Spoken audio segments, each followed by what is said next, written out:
Hello, good people of YouTube. Mountbatten here, bring you my top 5 copy-paste ships. Now what that means is these are premium ships and techline ships that Wargaming simply copied the techline ship, made it a premium, and they could have done something as little as change the paint job on it, mess with a couple of numbers, or it's like a later year of the ship class, as we'll see. One of them is like that, well, two of them are like that actually. And some of them it's like a sister ship in the class. They just mess with the numbers a little bit on it, but they're pretty much the same ship. And this list was kind of supposed to go in order of the ships at the top of the list have the least amount in common, and as you get further down the list you get ships that are pretty much just repainted versions of the techline ship. And this is only 5 examples of Wargaming doing this. There's certainly more in the game. And is this a bad thing? I mean, if you're looking at it from Wargaming's point of view, it saves them a lot of time because they don't have to remodel a completely new ship, and that takes quite a while. So they can just take a ship they already have, change a couple of things on it, do a bit of remodeling work, but it's still faster than having to remodel a new ship from the ground up. And one of my favorite ships in the game is a copy-paste ship. So it's not really a terribly bad thing, but if they just keep going on with this trend of let's take a techline ship, mess with it a little bit, here's a premium ship, that would be bad. But they do still release unique ships, not as often as they probably should, but they do still do it. But again, it's a cost saving and a time saving thing for Wargaming. So anyway, let's get into the list. Coming at number 5 is the Yamato and the Musashi. Now the Musashi is quite simply a Yamato, but with all this AA and secondary guns stripped off. It's the earlier version of the Yamato class battleships, because you know, as the war went on and the danger of airplanes became more and more obvious to the Japanese, they just kept strapping more and more AA onto the decks of the Yamato and the Musashi. But the Musashi is in its earlier form.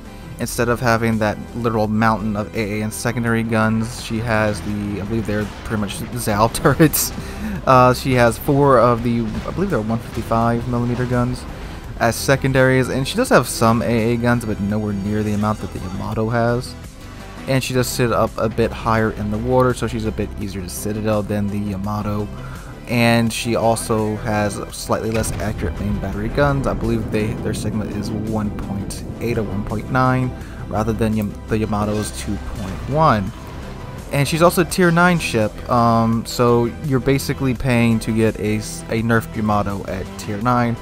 And I would imagine that idea is so you can see tier 7 games and laugh as you delete tier 7 ships. But honestly, with the Musashi being a tier 9 ship, she gets up tier to tier 10 99% of the time. Every now and then you might get lucky and get a tier 9 game with some tier 7 ships in it. But ever since the matchmaking got changed a bit, she's pretty much only seeing tier 10 games now. Also, she for some reason has 100 more hit points than the Yamato. It doesn't really make much of a difference at tier 9. You can take one more not even an overpen, you can take one more scratch than the Yamato. But still, not a whole lot of difference. Well, there is a bit of a big difference with the secondaries and the AA guns, but for the most part the ships are pretty much the same. So moving on now to number 4, you have the Richelieu and the Jean Bar. Now the Jean Bar is a much more powerful version of the Richelieu. This is the opposite of what happens with the Yami and the Musashi. The Jean Bar has much better Sigma. I believe it's 1.9 now instead of the Richelieu's 1.8.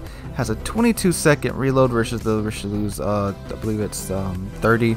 Well, actually has a 25 base reload, but then you can fit the, I believe it's main battery mod 3, which brings down to 22. And plus the Jean Bar has the reload booster consumable, so you can get your reload cut down in half to 11 seconds on 8 15-inch guns. That's crazy. Plus the Jean Bar has much better AA, but the Richelieu already had pretty good AA in the first place. And the Jean Bar has better secondaries. And yeah, it's pretty much the only negative of the from the Jean Bar to the Richelieu is that the Jean Bar is 2 knots slower without the speed boost. So you have to activate the speed boost on the Jean Bart to get up to 32 knots, whereas on the Richelieu it's already at 32 knots base. Use the speed boost to speed up to 34 knots. Now the Jean Bart is, of course, I believe it's the 1950s refit of the Jean Bart, whereas the Richelieu is the World War II era of the Richelieu class battleships. So moving on to number 3, we have the Colorado and the West Virginia. Now the West Virginia is the pre-Pearl Harbor version of the Colorado class battleships, whereas the Colorado is the post-Pearl Harbor with, I believe it's not the second refit, it's the first refit. And there's a big old controversy about this when the West Virginia came out, because if Wargaming had just released the West Virginia and the same refit as the Colorado, it would be quite literally the exact same ship. So in order for it to be different, they went to the pre-Pearl Harbor version. That's why it's called West Virginia 1941. So she has very, very weak torpedo protection. Her main battery guns aren't as accurate, and she has very, very little AA. But she's a Tier 6 battleship, and you're rolling Tier 6 with 16-inch guns, which pack one heck of a punch. And there is also the Mutsu there with its 4 10mm guns, but the Mutsu loses penetration over range, whereas the West Virginia maintains its penetration. So if they had gone with the really late World War II refit of the West Virginia, it would have to be a Tier 8 battleship, because the amount of AA and the accuracy of the guns by late World War II was so much more improved from the 1941 version of the ship. So they went ahead and went with the Tier 6 version. I know this upset a lot of people, but I mean, God, I would not want to have a battleship that could only do 20 knots in Tier 8. So either Wargaming has said they might look into releasing the later version of the ship, but that's probably going to be years. So may never see it, may see it. I don't know what they're going to do with it. They may have to break their because they said they drew a line at the speed of the ships. They won't go faster. The ships will not go faster than their real world counterparts. That's why the Yami got reduced to 27 knots instead of 28. So, we'll see what happens with that. Alright, so number 2, we have the Bismarck and the Tirpitz. So these ships are really, really similar.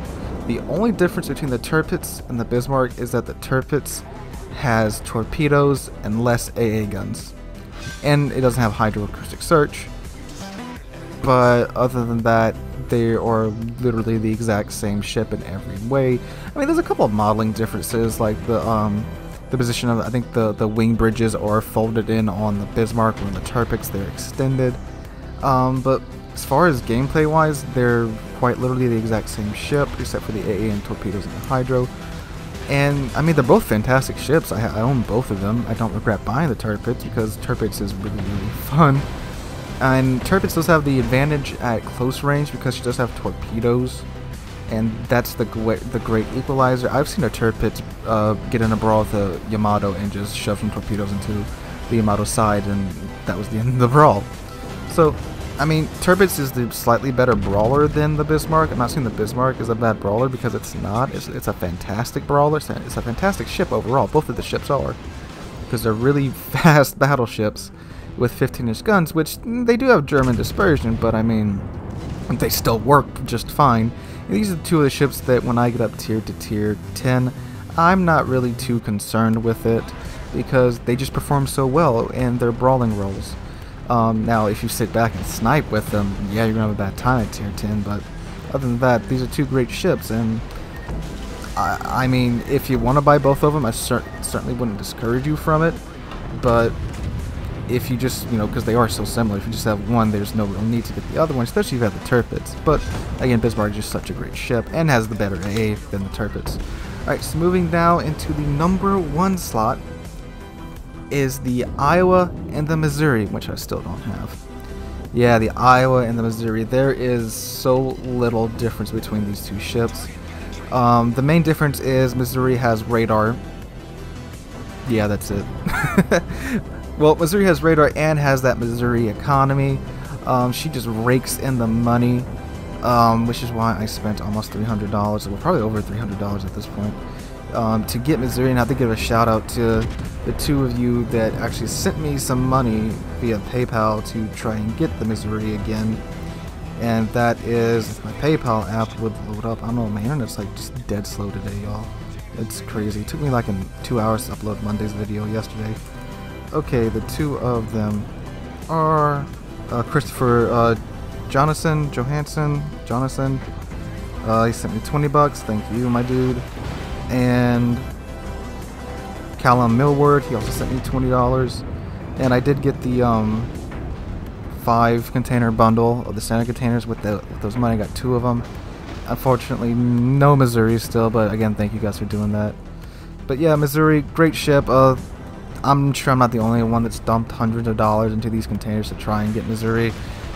So that should tell y'all quite how I know, and for a fact I know I'm not, because I've talked to quite a few of you guys in the comments section, and you've done the exact same thing that I did. But I mean, Missouri, has the reputation for being that good that it's almost worth that insane amount of money, because once you have the Missouri, you pretty much will not have a credit problem for the rest of your World of Warships career, because you can easily get a couple million credits every single game with this ship if you just do well.